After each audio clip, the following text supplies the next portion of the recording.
Well, Election Day is 4 weeks from tomorrow, but voting is already underway across our state. In-person early voting is also scheduled to start next week, but several counties, including Fayette, are still awaiting approval from the Secretary of State's office for their election plan. LEX 18's Conroy DeLuce shows us Lexington's plan has already changed in this Vote 2020 report. If you're watching the story right now and you have not registered to vote, it's too late. The deadline to register to vote in time for this year's election has passed, but there's another deadline quickly approaching for Kentuckians, that to request an absentee ballot.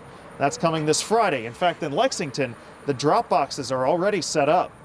You can find these boxes at 6 different spots across the county.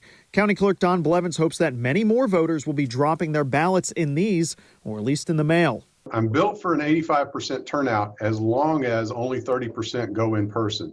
Blevins says with the pandemic, his staff is stretched thinner than normal for an election cycle. That's a contributing factor to his proposed plan for now 8 locations, with 2 elementary schools just added to the list. The first one is Garrett Morgan Elementary, which is out in the Hamburg area. That will help serve that area. And the second is Wellington Elementary, which is in the Nicholasville Road corridor. So the hope is it will alleviate some of the pressure on our in-person voting. Fayette is one of just 4 counties that still do not have an approved plan from the Secretary of State's office for the election.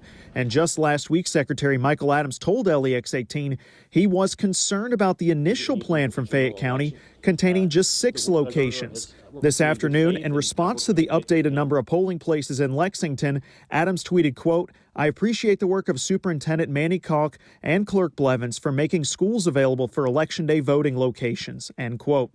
Even with the new additions, though, Blevins is stressing absentee ballots for Lexington voters.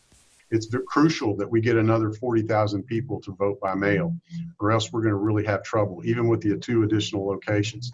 And if you do still want to request an absentee ballot or even check on its status if you've mailed it, just go to lex18.com.